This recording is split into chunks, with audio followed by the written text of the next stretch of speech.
So then what is this charismatic, non-denominational movement? When did this start? What was the birthplace of it? Well, one thing is for sure, it did not start in 33 AD like the Catholic Church did. No, this movement is very new, as are all churches that are not in communion with the Catholic Church. Basically, everything does stem back to the Protestant Reformation of the 1500s. But before that, guys, remember, everybody was Catholic or Orthodox for 1500 years before this Protestant Reformation. And whenever that happened, they removed the authority that Jesus initially set up whenever he left us a church. That's what Jesus left us. He left us a church.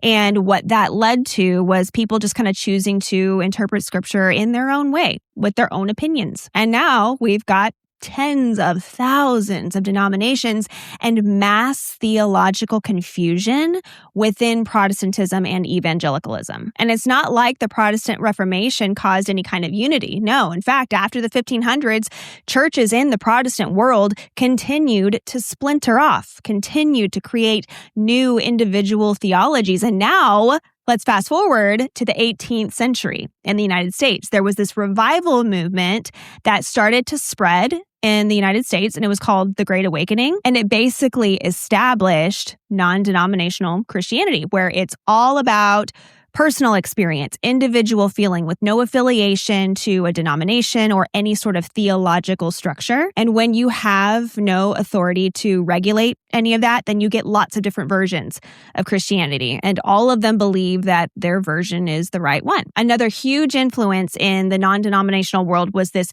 Pentecostal movement of the 20th century. And you think back in the 1960s and the 1970s, there was the Jesus movement. So I'm sure you've seen that movie, The Jesus Revolution. I actually love that movie. It really touched me big time. But again, this movement is new.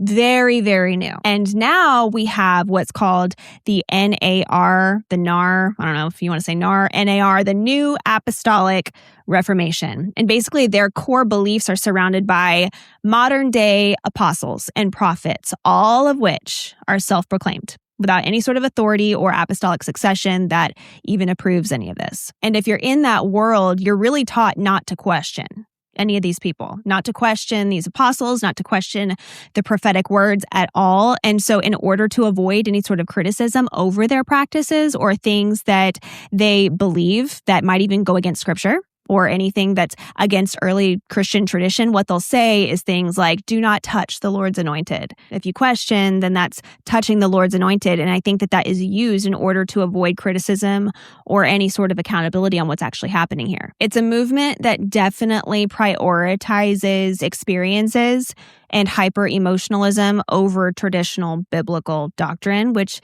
is actually quite dangerous whenever you place unvetted prophetic words over the authority of Scripture and the church itself. And that leads to videos like the ones that we saw and these kind of bodily reactions.